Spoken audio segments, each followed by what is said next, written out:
अस्सलाम वालेकुम नाज़रीन, आप देख रहे हैं कोटली की आवाज़। एक दफ़ा फिर हाता एक कचहरी से आपकी खिदमत में हाज़िर हूँ। एक दर्दनाक कहानी लेकर आपके सामने हाज़िर हूँ।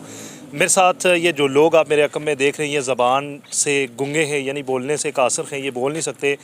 कुदरती तौर पर, ये पैदाशी तौर पर गुंगे हैं। इनके साथ एक एजेंट ने फ़्रॉड किया है जो बाहर भेजने के बाद में इनसे पैसे लिए गए। किसी से 7 लाख रुपए, किसी से 3 लाख रुपए, किसी से 40,000 रुपए। इस तरह करके ये जितने भी लोग हैं, ये तकरीबन अगर बात की जाए तो 2-3 अज़ला के लोग हैं। और ये एक एजेंट के सताए हुए हैं, जिस एजेंट ने इनसे नाजायज़ वीज़े की मद में पैसे लिए और बाद में इनके साथ फ़्रॉड हो गया। एक इनके जो तर्जमान है, इनके से जानेंगे हम कि वो फ़्रॉड किस तरह हुआ, एजेंट कौन है और कितना अब तक इन जो बेज़ुबान लोग हैं इनसे पैसे हथिया लिए गए। अस्सलाम वालेकुम। वालेकुम सलाम। भाई क्या नाम है आपका? मेरा नाम रुबास नज़ीर। रुबास साहब, आपका तल्लक कहाँ से है? मैं कोटली शहर से ही हूँ। तो मुझे ये बताएं, जो ये लोग हैं बेसहारा जो बोलने से कासर हैं, इनके साथ क्या हुआ, किसने फ्रॉड किया? जी, यहाँ कोटली शहर में ही एक गूंगा बहरा है जिसका नाम है गुलहान। तो वो कुछ अरसे से वो एजेंट बना हुआ है, ट्रैवल एजेंट, जो गूंगे बहरों को बैरून मुमालिक भेजने के लिए अच्छे अच्छे ख्वाब दिखा रहा है इनको कि आप जाएंगे, अच्छे पैसे कमाएंगे, अच्छा मुस्तकबिल बनाएंगे। तो ऐसे इनसे पैसे लेता है, वीज़े वगैरह के हवाले से पैसे लेके फिर खुद गायब हो जाता है। तो हमारे पास यहाँ पे तकरीबन इस वक्त 6 गूंगे बहरे ऐसे मौजूद हैं जिनके साथ फ़्रॉड किया गया है। एक गूंगा बहरा जिसके साथ 7,20,000 का फ़्रॉड हुआ है, इसी तरह 3,40,000 इस तरह के काफ़ी फ़्रॉड हुए हैं। और फ़्रॉड भी इतने बेहतरीन तरीके से करता है। कुछ का फ़्रॉड ऐसे किया है कि यहाँ से बैरून मुल्क भेज के कि हम आपको 2 साल के वीज़े पे भेज रहे हैं, साल के वीज़े पे। वहाँ पे जाते हैं, जब वो पासपोर्ट खोल के चेक करते हैं तो वीज़ा तो 1 महीने का होता है, 15 दिन का होता है। विज़िट वीज़े पे यहाँ से भेज के कह रहा है कि आप वर्क परमिट पे जा रहे हैं। इस तरह का भी फ्रॉड इनके अलावा और के साथ हुआ है। अच्छा, मुझे ये बताएं, कुछ लोग गे भी हैं और किस मुल्क के बेसिकली ये वीज़े ऑफ़र करता है और किस मुल्क के नाम पर फ्रॉड किया जाता है? जी, ये तकरीबन अरब कंट्रीज़ के होते हैं, एशिया के होते हैं। एक जिस तरह ज़्यादातर इसने फ्रॉड किया है वो मलेशिया के नाम से किया है। ठीक है जी। कुछ लोग गए भी हैं? जी, इनके थ्रू कुछ गए भी हैं, जो गए हैं कुछ कामयाब भी हुए हैं और ज़्यादातर वहाँ पे फंस गए हैं।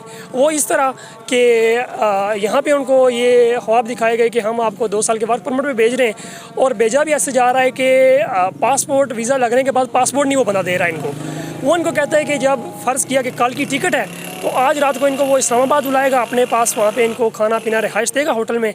तो फिर जब वो सुबह की फ़्लाइट होगी, पासपोर्ट इनके हाथ में पकड़ा के कहेगा जाएँ। जब वो गूंगा बहरा पासपोर्ट खोल के चेक करता है तो वहाँ पे वीज़ा 1 मंथ का लगा होता है या 3 मंथ का लगा होता है। मुझे ये बताएं कि जो गुल खान आप बता रहे हैं, जो एक एजेंट है जिसने ये इतने पैसे हथिया लिए, वो कोटली का है, उसका तल्लक कहाँ से, कोई पता है आपको?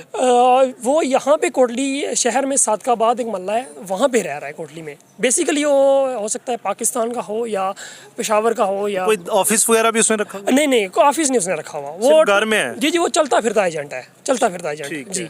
तो अभी हमने देखा कि आप जो है ये एप्लीकेशन लेकर जो एसएसपी के पास गए थे, और डीएसपी सरदार इफ्तिखार साहब ने जो आपको क्या कहा है, उनके पास आप गए थे? जी, इफ्तिखार साहब ने हमें बहुत उम्मीदें दिलाई हैं, बहुत यकीन भी दिलाए हैं, और हमें उम्मीद है कि ये इन बेज़ुबानों का सहारा बनेंगे इंशाअल्लाह अज़्ज़ा वजल।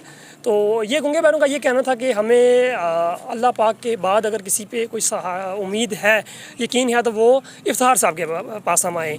SHO साहब को हमने पहले दरख्वास्तें दी हैं ये जो थाने में, लेकिन वहाँ से हमें कोई अच्छा रिस्पॉन्स नहीं मिल सका, जिसके बाद हम DSP साहब के पास हाजिर हुए। मुझे ये बताएं कि इनमें से जो ये मुतअद्दिद लोग हैं बड़ी तादाद में, इनमें से कोई काम भी हुनर भी है, इनके पास कोई काम करते हैं? जी, बिल्कुल। तकरीबन जितने भी हैं यहाँ पे सारे तकरीबन हुनरमंद ही हैं। कुछ किसी ज़्यादातर वर्कशॉप्स रखी हुई हैं, बाइक की हो गई, गाड़ियों की हो गई, इस तरह ज़्यादातर दर्जी भी हैं, टेलर भी हैं, और नईयों का काम भी जानते हैं। मतलब कि सारे हुनरमंद हैं यहाँ पे जितने भी हैं। ठीक है। नाज़रीन, भाई की गुफ्तगू सुन रहे थे। बड़ी अफसोसनाक बात है कि एक एजेंट ने इन बेज़ुबान हमारे भाइयों को लूट लिया, इनसे वीज़े के नाम पर पैसे हथियाए गए। अगर वीज़ा किसी का हुआ भी तो वो विज़िट पर वर्क परमिट के नाम पर पैसे लिए गए और बाद में वो विज़िट वीज़ा निकला। हम कोशिश करेंगे जो ये मुतासरा लोग हैं, इनमें से हम जो इशारों के मदद से बात करेंगे, इनसे पूछेंगे कि इनसे कितने पैसे लिए गए।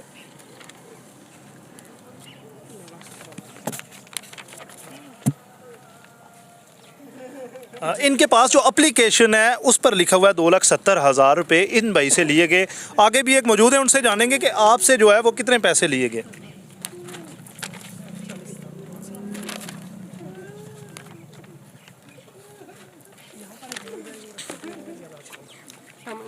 यार मौसम ये बात उन्हें आती नहीं आ रहा फोन नहीं वो वापस दादा 40,000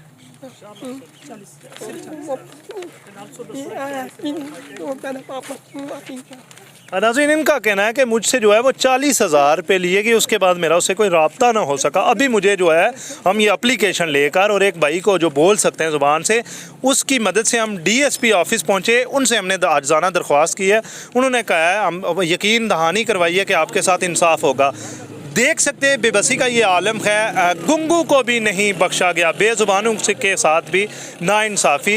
यानी हम इतने गिर चुके हैं कि बेज़ुबानों से भी हमने पैसे हथियाना शुरू कर दिए हैं। मिलते हैं किसी नई दास्तान के साथ, तब तक के लिए अपने मेज़बान इंज़माम चौधरी को दीजिए इजाज़त। देखते रहिए कोटली की आवाज़। अल्लाह हाफिज़।